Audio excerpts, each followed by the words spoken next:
Hey everyone, Alyssa here from English Active Listening.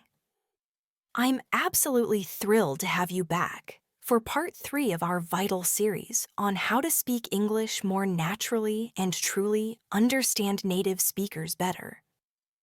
In part 1 and 2, we covered the foundational secrets like connected speech and reduced forms, understanding how words link and blend together. Today, we're taking those skills even further, especially focusing on American English, because mastering these nuances will help you connect with native speakers in a really authentic and effortless way.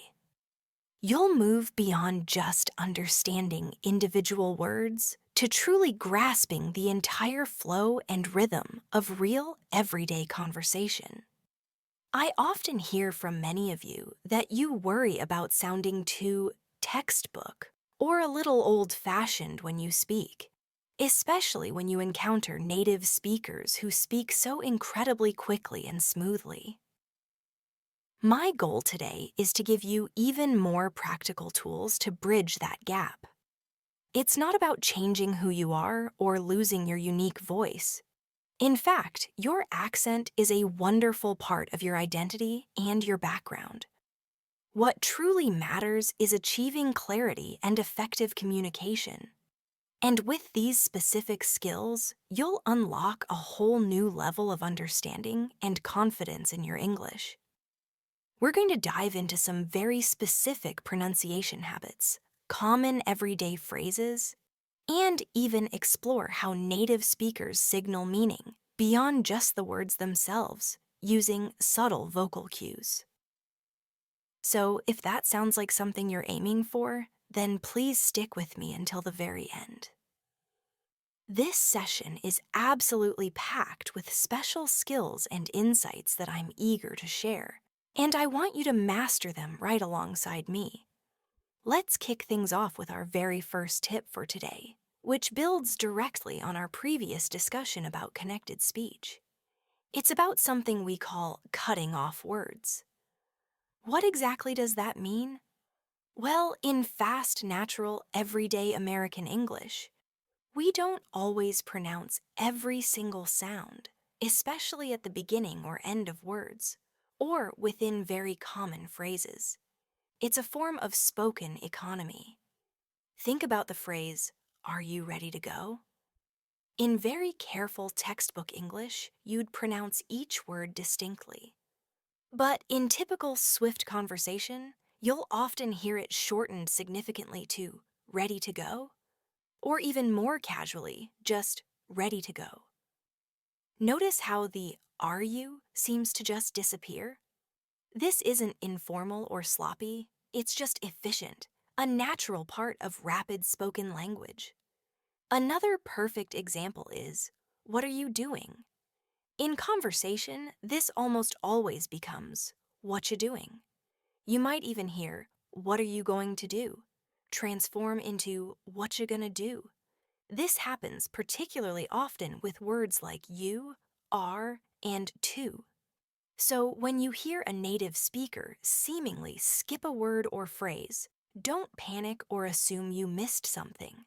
They're likely cutting it off or reducing it. Understanding this habit will not only help you speak more like a native, blending your words smoothly, but it will also dramatically improve your comprehension of rapid, natural speech. This is why when you're taking a formal speaking test, you might be told to pronounce every word clearly, but in real life, we naturally simplify. This particular insight is a powerful step toward fluency. Next up, let's talk even more about reduced forms, which are very close cousins to cutting off words. While cutting off often means dropping words from the beginning, reduced forms involve shortening words internally, or blending them so seamlessly that they sound like completely different, shorter words. We've already touched on wanna for want to and gonna for going to. But let's add a few more crucial ones to your listening and speaking arsenal.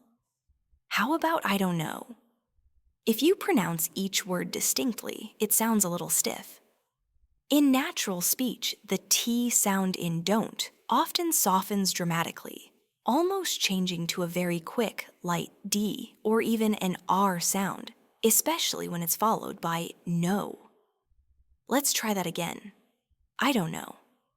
Try to feel that T softening. It sounds like the words are melting into each other. Another common reduction is got to, which becomes gotta. So instead of I gotta do my homework, you'll hear I gotta do my homework. Or we gotta fix it. These aren't just for speaking, they're vital for understanding.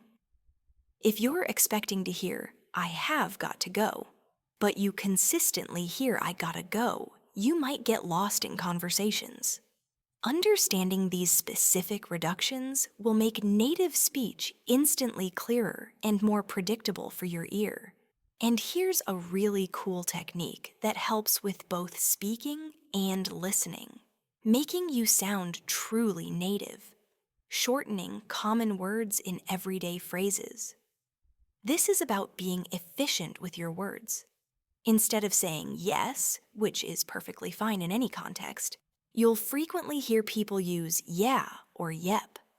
These are incredibly common, informal, and very natural responses.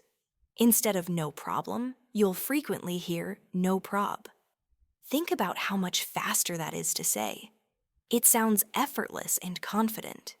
When someone says, "Can you do that for me?" and you reply, "No prob," it shows you're comfortable and fluent in casual English. These short forms are absolutely everywhere in informal conversation and texting. We also often shorten words like because to just cause, or even sometimes library might be informally pronounced as library by some native speakers. These are small, almost unnoticeable details, but they add up to a significant difference in how natural your own English sounds and how well you understand others in fast-paced exchanges. Incorporating them consciously will make a big impact. Now, let's talk about something incredibly important that helps you understand native speakers beyond just the literal words: understanding hints, intonation, and even sarcasm. Native speakers don't always say exactly what they mean in literal terms. We use our voice, our tone, and certain specific phrases to hint at things, or to express sarcasm, or even subtle irony. For example, if someone says, "Oh, that's just great," but they say it with a slow, low, perhaps slightly drawn-out tone, they probably mean the complete opposite, that whatever happened is actually terrible. Or if someone says, "Yeah, I really love getting up at 5 a.m., but they say it with a flat, unenthusiastic tone, they're almost certainly being sarcastic. The true meaning isn't contained solely in the words. It's heavily conveyed by the way those words are said. You need to develop your ear to detect sarcasm, irony, or a subtle hint in someone's tone. This ability almost always comes from immersing yourself in lots of real English content. Watch movies, binge watch TV shows, listen to podcasts, pay attention to interviews. Don't just listen to what they say, but truly focus on how they say it. This ability to read between the lines, to catch these subtle vocal cues and changes in intonation, is a hallmark of true fluency. It prevents misunderstandings and helps you connect on a much deeper, more authentic level with native speakers. My next tip is all about how words interact with each other in a continuous stream of speech. Connecting sounds. This is a deeper dive into connected speech, but let's focus on specific tricky areas that commonly occur. When one word ends with a consonant sound, and the very next word starts with the same consonant sound, we often merge them into one longer, smoother sound. rather than pronouncing each one separately. For instance, big girl doesn't usually get two distinct G sounds. It often sounds more like by G Earl, with the G sound extended seamlessly. Or some money sounds like some money, with a very smooth transition between them sounds. Another common and slightly trickier example involves D and Y sounds. Did you, which is two separate words, very frequently becomes didja, as in didja do your homework? Or would you easily transitions into would ya like to join us? This merging of sounds, where words essentially connect, helps maintain that incredibly fluid, natural conversational pace that native speakers use. The more you listen for these specific connections and try to imitate them in your own practice, the more natural and effortless your own speech will become, and the easier it will be to follow even very fast conversations. Before we wrap up this incredibly insightful session, I want to briefly revisit my English workbook. If you are truly serious about finding even more comprehensive ways to improve your English, to genuinely speak like a native speaker, then this workbook is specifically designed for you. It's an amazing resource packed with practical exercises that help you understand and apply every single one of these rules we've discussed today, and so much more. It includes targeted practice for connecting sounds, mastering reduced forms, and even offers clear visual examples for tricky grammar points.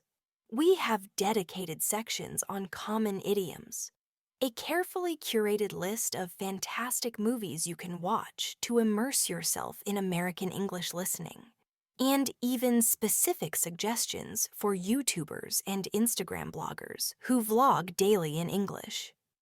This kind of authentic content is absolutely crucial for getting a real, unfiltered sense of what everyday English truly sounds like outside of a classroom.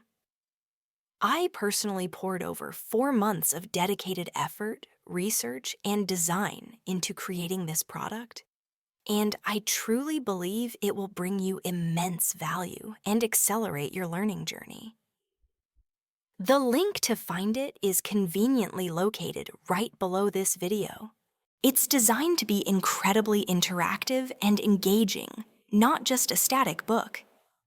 It even includes an exclusive video from me where I walk you through how to use the workbook effectively. And I break down the most commonly used tenses in English in a simple, clear, and easy to understand way. It's genuinely useful for any English language learner, and it doesn't matter what level you're at right now from beginner to advanced, because it covers almost every crucial topic in English conversation and grammar. I honestly think it's going to be a game changer for your learning experience.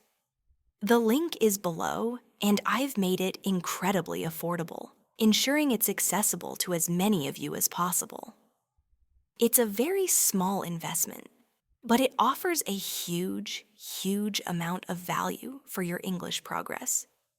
We've already sold over 20,000 copies and received absolutely amazing reviews from students from all over the world, praising its helpfulness and clarity.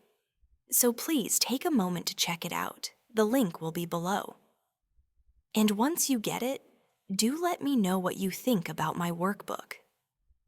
I'd love to hear your feedback.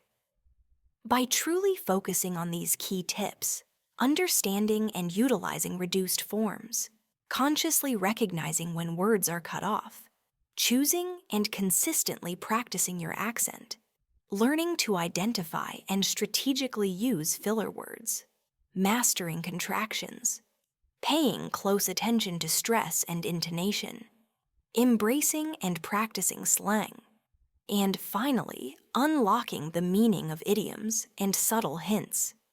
You will not only start to speak English with more natural speed, but more importantly, with the authentic flow, rhythm, and expression of a native speaker. This will significantly improve your overall communication skills and confidence, making your English feel more alive, more connected, and truly more native. I genuinely hope this video was incredibly helpful and insightful for you today. What's one new tip from this video that you're most excited to try out or practice in your daily English interactions? Please let me know in the comments below. I absolutely love reading your thoughts and seeing your progress. And as always, don't forget to subscribe to English Active Listening for more fantastic tips, invaluable lessons, and exciting challenges to help you master English. Give this video a thumbs up if you found it helpful, and share it with anyone who might benefit. I'll see you very soon in our next video.